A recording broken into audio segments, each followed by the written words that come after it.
Bab 5 Tenda Furong Hangat.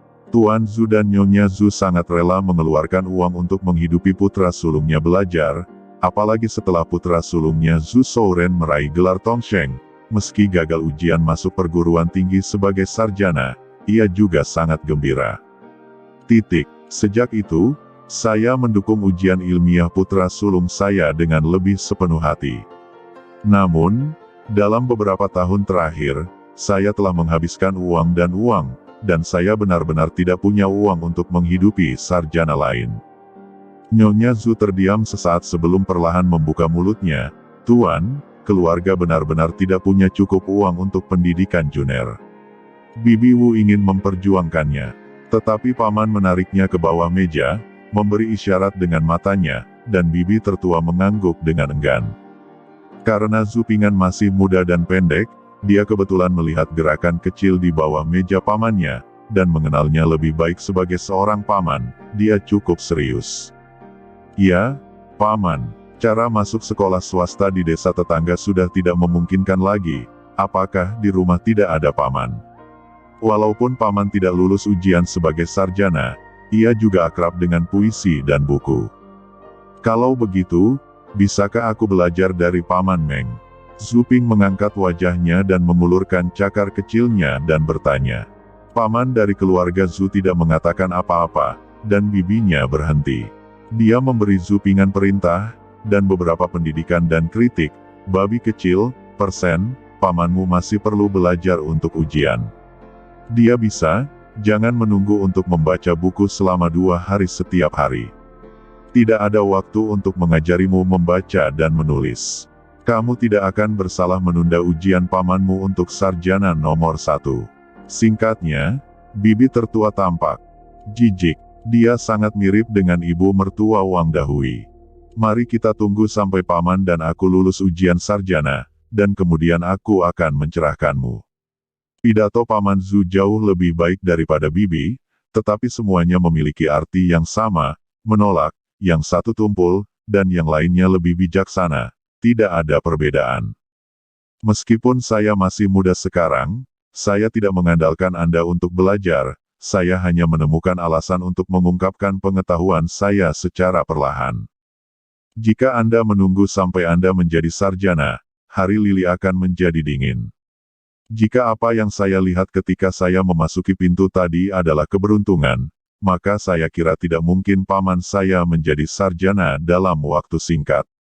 Meskipun tiang putih keberuntungan di atas kepala paman lebih tebal daripada orang lain dalam keluarga, bagaimanapun juga putih, dan putih adalah putih, dan putih adalah semangat orang biasa.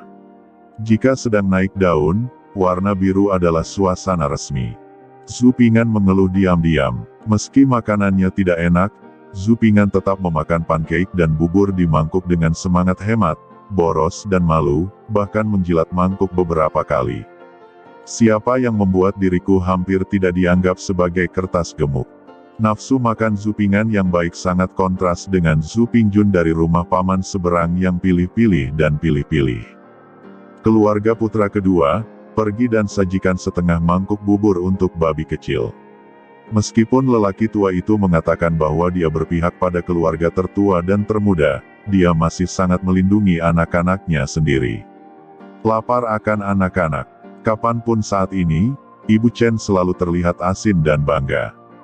Ketika makan malam akan berakhir, seseorang memanggil pintu di luar gerbang, dan sebuah pesan datang dari kota, mengatakan bahwa keluarga kakek akan bergabung dengan putranya yang sedang berbisnis di selatan, dan dia tidak akan bisa datang untuk menyembah leluhur selama tahun baru Imlek, jadi dia harus pergi dalam 3 hari datang untuk menyembah kuburan leluhur dan mengucapkan selamat tinggal kepada leluhur. Ada 3 saudara laki-laki dan perempuan dalam keluarga Tuan Zhu. Tuan Zhu adalah putra bungsu, dan ada seorang kakak perempuan yang menikah di kota. Kakek pergi ke kota sebagai magang sejak dia masih kecil, dan pindah ke kota setelah dia menikah. Meski terpisah satu sama lain, mereka selalu bisa bertemu selama festival atau pekan raya. Sekarang Tuan Zhu pertama kali mendengar bahwa kakak laki-lakinya akan pindah ke selatan, dan sulit untuk bertemu dengannya lagi. Dia tidak dapat menahan nafas, dan kembali ke kamarnya tanpa makan. Setelah lelaki tua itu pergi, Nyonya Zhu khawatir, dan mengikuti dari dekat untuk membujuk mereka. Dan semua orang bubar satu demi satu, pulang ke rumah masing-masing. Berita bahwa keluarga kakek akan pindah ke selatan tidak berdampak banyak pada anggota keluarga selain Tuan Zhu. Setelah keluarga kakek pindah ke kota, meskipun hubungannya baik, itu tidak terlalu tutup. Paling-paling, mereka pergi ke kota. Hanya satu tempat tinggal yang berkurang. Halaman keluarga Zhu agak mirip dengan si Heiyuan di Beijing kuno modern, tetapi sedikit lebih lebar dan lebih rumit daripada si Heiyuan, dibagi menjadi ruang utama dan ruang samping di kedua sisi. Ada sebuah sumur di halaman. Sebagai ruang tamu, satu adalah kamar tidur tempat Nyonya Zhu dan Tuan Zhu beristirahat, dan yang lainnya adalah kediaman keluarga paman. Ada dua kamar di setiap sisi, kamar timur di sebelah kiri ditinggali oleh keluarga Zhu Ping'an, dan kamar barat di sebelah kanan ditinggali oleh keluarga bibi ketiga. Selain itu, terdapat ruang kompor dan ruang kayu bakar di sisi dinding halaman dekat pintu gerbang. Bulan sedikit, dan lampu minyak di rumah di sisi kiri bersinar redup, tapi sayangnya tidak seterang cahaya bulan yang masuk melalui jendela. Meskipun ruangannya tidak sepenuhnya kosong, tidak banyak barang berharga, tetapi kamarnya sangat bersih dan rapi, dan barang-barangnya diatur dalam kategori yang berbeda dan teratur. Ibunya, Chen, sedang duduk di meja menghadap cahaya dan memperbaiki celana Zhu Ping'an, sementara ayahnya duduk di sampingnya melakukan pertukangan sederhana. Menggigit ujung utas, Chen meletakkan pakaian di tangannya di sebelah Zhu Ping'an, coba paskan. Mulutnya tersenyum, mulutnya semanis diolesi madu. Protes saya akhirnya berlaku, dan saya akhirnya bisa berhenti memakai celana selangkangan di masa depan. Bajingan kecil berbicara manis, aku berutang 3 padamu di kehidupan terakhirku. Ibu mengeluh, tetapi cintanya tidak bisa disembunyikan. Saya tidak membutuhkan lampu di siang hari, jadi saya membuang minyak dan ribut di malam hari. Nenek melewati jendela dan melihat lampu di kamar timur dan barat, dan tidak dapat menahan diri untuk meneriakkan beberapa patah kata, menghemat penggunaan lampu minyak di malam hari, dan uangnya cukup untuk menyekolahkan cucu sulung saya. Oh, saya mengerti, Ibu, saya akan mematikan lampu minyak sekarang. Pastor Zhu Souyi segera menjawab. Saya masih memiliki pakaian lain yang belum diperbaiki. Ibu saya, Chen Xi, menatap ayah saya dengan keras, tetapi ayah saya hanya tersenyum bodoh, yang membuat ibu saya menatap ayah saya karena marah. Tersenyumlah dan tersenyumlah, kamu tahu bagaimana cara cekikikan, istri dan anakmu diintimidasi sampai mati oleh ibumu, dan kamu hanya bisa cekikikan. Ibu Chen tidak dapat memahami penampilan ayahnya yang lemas, jadi dia naik dan mencubit lengannya dengan keras. Zhu Souyi adalah seorang petani yang kuat, dan jepitan Chen sama sekali tidak berpengaruh padanya. Dia masih memiliki senyum konyol di wajahnya, seolah-olah dia telah meninju kapas dengan tinjunya, yang membuat Chen sangat marah. Aku benar-benar sial selama 8 kehidupan untuk menikah denganmu. Jari Chen yang marah menyodok dahi Zhu Souyi dengan paksa. Aku membutuhkan waktu 8 kehidupan kebajikan untuk menikahi istri yang begitu baik sepertimu. Zhu Souyi biasanya terlihat seperti petani yang membosankan, tetapi sekarang dia dapat berbicara pada tingkat yang sangat tinggi, yang langsung menyegarkan 3 pemikiran Zhu Ping'an tentang hal murahan ini. Ayah ternyata sang ayah, yang 3 poin lebih membosankan dari Guo Jing, juga memiliki sisi bicara yang manis. Jika tidak, bagaimana dia bisa menikahi wanita sebaik ibunya? Wajah Chen memerah, dia tidak malu ketika dia tua, dan dia tidak takut memimpin anak nakal. Melihat keindahan di bawah lampu, terutama sisi langka dan pemalu dari Chen yang pedas, Zhu Souyi langsung terpana. Kakak, aku sangat mengantuk. Zhu Ping'an tertawa, dan membawa kakak laki-laki tertua yang dengan cermat menganyam keranjang bambu ke ruang samping untuk beristirahat di kamar tidur kecil yang dipisahkan oleh papan kayu. Yah, itu tidak cocok untuk anak-anak lain kali. Tenda kembang sepatu hangat dan halus, dan nyanyiannya seperti suara alam. Bab 6 Penghancuran IQ. Pagi-pagi keesokan harinya, Wajah Nyonya Chen berseri-seri, dan dia sangat lembut. Ketika Zhu Ping'an keluar, dia melihat Nyonya Chen sedang merapikan kerah baju ayahnya, dan melihat kedua putranya berbaring. Dia buru-buru meletakkannya, bawah kerah untuk ayahnya, tangan, wajah memerah karena malu. Lagi pula, ini bukan abad ke-21, era di mana Anda bisa menunjukkan kasih sayang tanpa ragu, perasaan Zhu Ping'an secara emosional. Bekerja saat matahari terbit dan istirahat saat matahari terbenam. Panen musim gugur semakin dekat, dan tanaman memasuki masa growing sebelum keluarga kakek datang. Ladang harus disiram, jika tidak kerabat tidak akan sibuk selama beberapa hari. Setelah makan, Tuan Zhu memimpin ayahnya, paman ketiga, dan kakak laki-lakinya ke ladang untuk mengabdikan diri pada pekerjaan irigasi yang intensif. Paman mempersiapkan ujian dengan buku-bukunya, dan tidak pernah berpartisipasi dalam pekerjaan pertanian. Adapun paman keempat tidur dengan leher kaku tadi malam. Ngomong-ngomong, sejak Zhu Ping'an datang ke sini, ini adalah ketiga kalinya paman keempat jatuh sakit, dan setiap kali dia jatuh sakit ketika dia harus melakukan pekerjaan pertanian. Pertama kali saya masuk angin ketika saya tidur di malam hari, kedua kalinya saya bangun di malam hari dan kepala saya terbentur omong-omong. Apakah kamu babi? Kali ini leher kaku saat tidur. Alasan ini terlalu tidak masuk akal. Oke, saya tahu itu hanya melarikan diri, tapi nenek percaya. Nenek benar-benar parsial, yang laki-laki bekerja, yang perempuan juga tidak menganggur.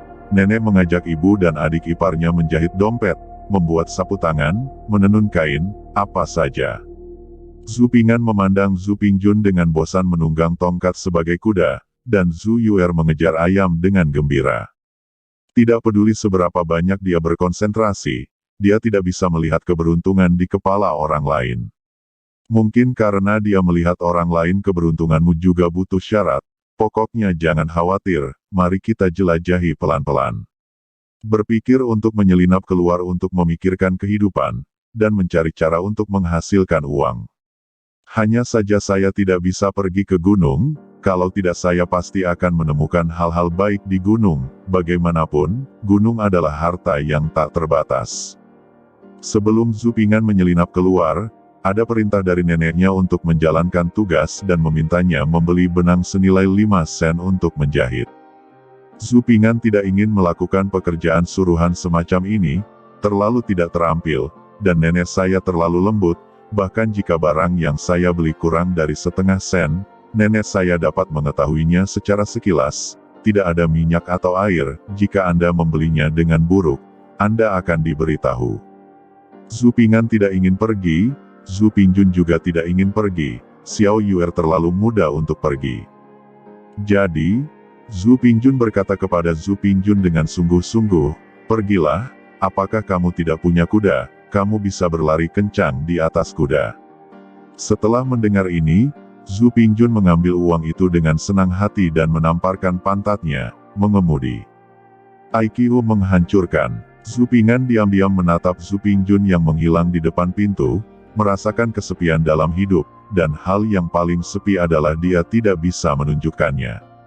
Sementara ibu dan yang lainnya sibuk di rumah, mereka menyelinap keluar dan berkeliaran tanpa tujuan di desa, berencana berjalan-jalan ke desa tetangga desa Sanghe jauh-jauh untuk melihat seperti apa sekolah swasta mereka.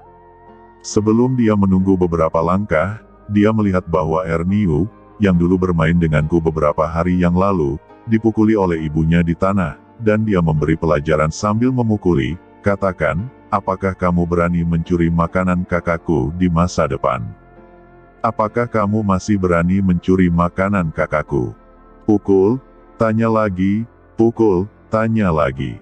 Anak laki-laki berusia 5 atau 6 tahun, Erniu, dipukuli dan diteriaki, bersumpah dengan hidung meler, saya berjanji tidak akan pernah mencuri makanan saudara perempuan saya lagi, jika saya melakukannya, saya akan menjadi jalang dibesarkan. Petik 2. Jalang. Zhu Ping'an tidak bisa bernapas dan hampir tersedak, kamu sangat baik. Benar saja. Kemudian saya melihat Erniu diangkat oleh ibunya, melepas sol sepatunya, berderak, dan memukulinya lagi. Desa Siahe terletak di bagian hilir sungai, sehingga disebut Desa Siahe, dan bagian hulu disebut Desa Sanghe. Kedua desa tersebut berbagi sungai yang sama. Ini adalah sungai kecil yang tidak dikenal, yang terbentuk dari kumpulan aliran pegunungan, airnya jernih, dan orang menyebutnya Kingki. Zupingan tidak pergi jauh ketika dia melihat sungai, ada perahu kecil di sungai, beberapa orang sedang memancing di perahu, ada wanita mencuci pakaian berpasangan dan bertiga di tepi sungai, dipukul dengan ringan dan mendesak. Sedikit lebih dekat ke tepi sungai, Anda bisa melihat ikan-ikan kecil dan udang bermain-main di tanaman air, tetapi sungai yang jernih tidak dapat dilihat di zaman modern. Di seberang sungai ada gunung tak berujung di belakang desa yang rimbun dan hijau, Anda bisa mendengar kicauan burung dan binatang di kejauhan, dan merasakan produknya kaya. Pola desa Siahe adalah ada desa di lapangan, gunung di belakang desa, pohon-pohon tua di gunung penuh keteduhan, ada air di depan desa, dan air bersandar ke pedesaan. Pegunungan yang indah dan air yang jernih seharusnya tidak melahirkan kemiskinan. Zupingan berjalan di sepanjang tepi sungai sambil berpikir, dan tanpa sadar datang ke ladang keluarga Zu sedang mengeruk parit dan menyirami ladang di tepi sungai. "Babi kecil, mengapa kamu lari ke sini? Apakah kamu baik-baik saja di rumah?" Zu Souyi, ayah yang melihat Zupingan berlari sendiri dari kejauhan, melangkah maju dan bertanya. Ada juga lift besi. Baru pada saat itulah Zupingan menyadari bahwa dia tanpa sadar telah datang ke tanahnya sendiri. Melihat ayahnya yang khawatir, Zupingan tidak dapat menahan diri untuk tidak mengangkat wajahnya yang gemuk. "Ayah, rumahnya baik-baik saja. Aku akan membantu." Ayah Zu merasa lega, memandangi lengan dan kaki kecil Zupingan, dan tersenyum. "Bagaimana kamu bisa membantu? Pergi ke sana dan jaga ikannya, dan kembali dan minta ibumu membuatkan sup untukmu." Kakek dan yang lainnya juga datang. Saudara Zupingcuan dia juga mengambil semangka kuning di tangannya dan menyerahkannya kepada Zupingan. "Kakak, cuci dan makan, masih banyak di tepi sungai." Kakek menghargai perilaku Zupingan datang untuk melihat orang dewasa melakukan pekerjaan pertanian, dan berharap Zupingan akan terus makan di masa depan. Dia juga pandai bertani. "Di mata kakek saya, tanah adalah yayasan, dan bahkan seorang pejabat tinggi dengan gaji yang murah hati harus memiliki tanah agar nyaman. Nah, Anda tidak bisa berlarian sekarang." Tidak jauh dari sana, anggota keluarganya sedang menyiram tanah. Zupingan sedang menyandarkan kepalanya di rerumputan, menjaga beberapa ikan mas rumput seukuran telapak tangan di genangan yang baru digali di sebelahnya, menggerogoti semangka bosan. Renyah, harum, dan manis membuat orang memiliki sisa rasa yang tak ada habisnya. Semangka jenis ini berukuran sebesar kepalan tangan dengan garis-garis hitam. Entah apakah bisa dijual dengan harga yang bagus di kota. Karena kenyamanan air sungai, lebih dari separuh ladang di rumah telah disiram dalam 1 hari, dan akan memakan waktu sekitar setengah hari untuk menyelesaikan penyiraman besok. Benar saja, dia minum sup ikan di malam hari, yang membuat Zupingan, yang tidak melihat banyak daging, makan dengan perut buncit. Setelah makan malam, sang kakek melambaikan tangannya dan memerintahkan, "Kakak kedua, kamu dan Dacuan tidak perlu menyirami ladang besok. Pergilah ke gunung untuk melihat apakah kamu bisa mendapatkan permainan, dan ketika pamanmu dan yang lainnya datang, Anda juga bisa menambahkan beberapa hidangan daging." Ayah dalam keluarga lebih serba bisa, jadi soal pergi ke gunung untuk berburu hewan liar jatuh pada ayah. Bab 7 Memasuki gunung. Memasuki pegunungan, ini adalah sesuatu yang diimpikan oleh Zupingan. Setelah kembali ke sayap timur, Zupingan mulai mengganggu Zu Souyi untuk mengikutinya ke gunung. "Kamu pikir menyenangkan pergi ke pegunungan? Ada orang buta hitam yang memakan anak-anak di sana. Jangan pergi ke sana." Chen sengaja menakuti Zupingan, tidak ingin dia mengikuti. Anak ini sangat mengkhawatirkan, melompat-lompat di desa sudah cukup membuat orang khawatir, sekarang tidak apa-apa, dan saya ingin mengikutinya ke pegunungan, dengan sengaja tidak membiarkan wanita tua saya memiliki kehidupan yang damai. Nyonya Chen semakin merasa lebih baik memiliki anak laki-laki tetapi tidak memiliki anak perempuan. Mereka semua seperti penagih utang. Belum lagi nakal, jika dia tumbuh dan menikah dengan menantu perempuan dan melupakan ibunya, dia tidak tahu harus merasa sedih di mana. Mendengar ancaman Chen, Zhu Ping'an mau tidak mau memutar matanya, benar-benar membujuk dirinya sendiri seperti anak kecil. Tidak, ada kelinci gemuk, burung pegar, dan buah-buahan lezat di pegunungan. Zhu Ping'an berhenti mengganggu Zhu Souyi, dan bergegas memeluk paha Chen untuk mengacau. Zhu Ping'an tahu siapa yang bertanggung jawab atas keluarga. Ayahnya tidak peduli dengan yang besar dan yang ketiga, tetapi dia dimakan sampai mati oleh keluarga Chen. Keluarga Chen tidak mengatakan apa-apa, dan ayahnya tidak mengatakan apa-apa, bahkan tidak berani kentut. Kamu memberitahunya. Chen menatap Zhu Souyi dengan mata almond. Wajah Zhu Souyi menjadi hitam karena ketakutan, dan dia menggelengkan kepalanya berulang kali, tetapi dia tidak berani membuat Nyonya Chen marah. Terakhir kali Nyonya Chen marah, tetapi dia membiarkan dirinya tidur di bawah tanah selama lebih dari sebulan tanpa menunjukkan ketampanan. Lebih dari sebulan itu sama sekali bukan kehidupan manusia, menakutkan bahkan memikirkannya. Besok kamu tinggal di rumah dengan patuh, dan aku akan memasak makanan enak untukmu, dan jika kamu berani keluar, aku akan menghajarmu. Chen mengalihkan pandangannya ke Zhu Ping'an, membujuk dan mengintimidasi. Jika Zhu Ping'an benar-benar anak berusia 5 tahun, dia akan menyerah pada intimidasi Chen, tapi sayangnya tidak. Bu, aku ingin pergi ke gunung bersama ayahku, dan aku ingin mencari ibu yang enak dan berbakti. Zhu Ping'an memeluk paha Chen dan tidak melepaskannya, menolak untuk melepaskannya.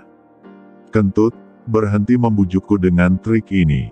Nyonya Chen berkata dengan marah, dia sangat marah, bajingan ini baru berusia lebih dari 5 tahun dan ingin pergi ke pegunungan, seekor kelinci bisa memukulmu jungkir balik.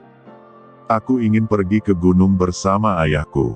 Zhu Ping'an memberikan permainan penuh pada semangat sembrono anak itu.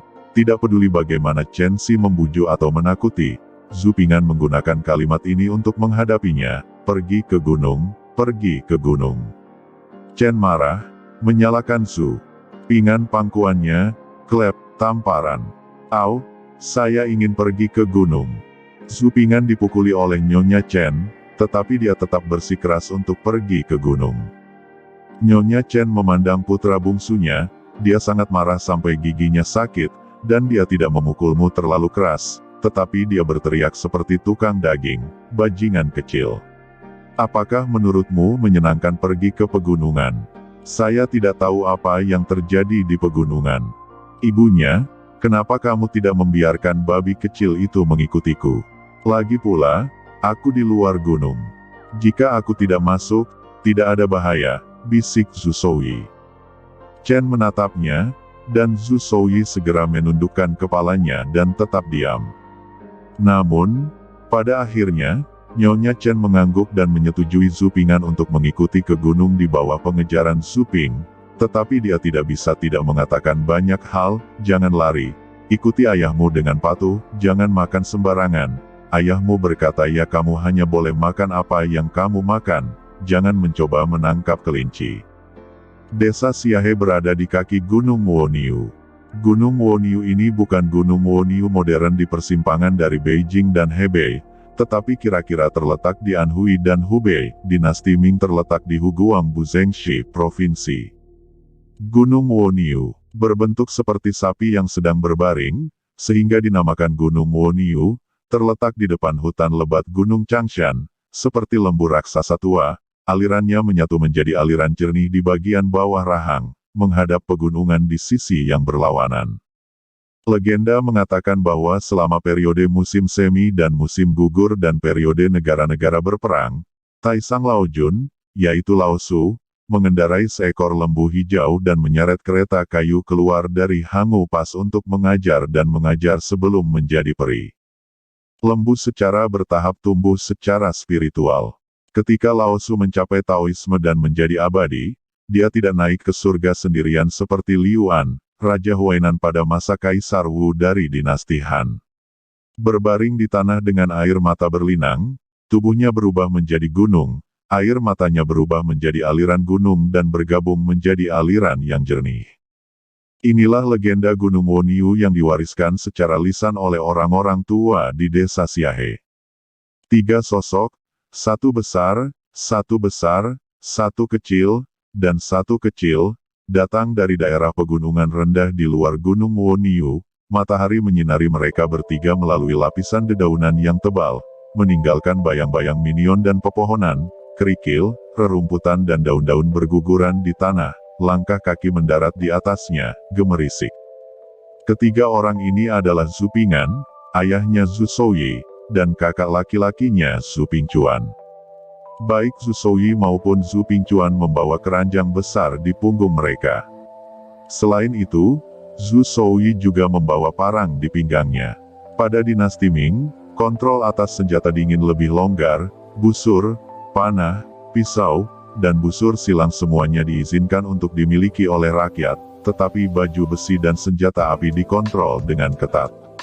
Jadi Zhu Souyi juga membawa parang, karena keluarganya bukan pemburu penuh waktu, jadi dia sama sekali tidak memiliki busur dan panah. Tingkat perburuan ayah Zhu hanyalah untuk menangkap beberapa hewan kecil. Adapun Zhu Ping'an, dia membawa keranjang ekstra kecil.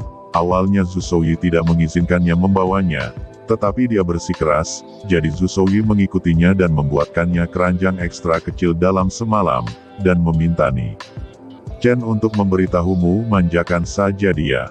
Zhu Souyi, dengarkan aku, jika kedua anak kecil itu kehilangan sehelai rambut, aku akan mencabikmu saat kamu kembali. Suara Chen sebelum meninggalkan rumah masih samar-samar menderu di telinga Zhu Souyi telinga. Bahkan jika saya mengambil langkah maju, saya tidak bisa tidak melihat ke belakang pada dua yang kecil. Zhu Ping'an membawa keranjang kecil di punggungnya dengan kaki pendeknya, dan mengikuti di belakang mereka berdua, sambil memukul-mukul betisnya dengan tangannya dari waktu ke waktu. Memasuki gunung memang tidak bisa diakses oleh orang awam, jalan gunung bergelombang dan sulit dilalui, serta banyak tikungan dan belokan di hutan gunung. Jika Anda bukan pemburu yang berpengalaman, Anda akan mudah tersesat. Ini hanya pinggiran gunung, jika pegunungannya dalam, bahkan pemburu berpengalaman pun tidak akan berani menginjakan kaki sendirian. Hei, apakah kamu lelah?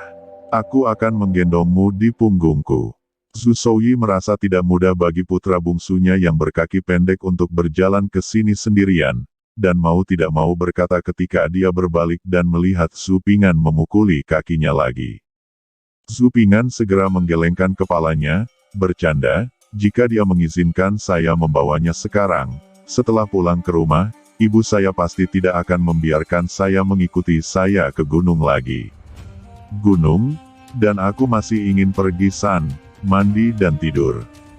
Oleh karena itu, Zhu Ping'an dengan tegas menolak rencana masa depannya untuk memasuki gunung. Selain itu, dia juga perlu melatih lengan dan kakinya yang kecil. Ini hanya kesempatan untuk berolahraga. Saya dulu melihat China di ujung lidah saya, dan ada banyak makanan enak di pegunungan. Kali ini saya memasuki Baoshan, tetapi saya tidak dapat kembali dengan tangan kosong hanya karena saya digendong. Zhu Souyi sedikit terkejut melihat penolakan langsung Zhu Ping'an, tetapi dia memandang Zhu Ping'an dengan kagum, anak ini memiliki masa depan. Kakak kedua, taruh keranjang beban di tambang dulu. Kakak tertua Zhu Pingquan juga ingin membantu Zhu Ping'an meringankan bebannya. Tidak perlu, Kak, aku bisa melakukannya. Zhu Ping'an bersikeras untuk mandiri, dan tidak ada yang bisa menghentikan seorang pecinta kuliner untuk pergi ke gunung, apalagi mencari sesuatu di pegunungan yang dapat meningkatkan perekonomian keluarga. Melihat Zhu Ping'an bertekad, keduanya menyerah, tetapi melambat dengan tepat saat berjalan.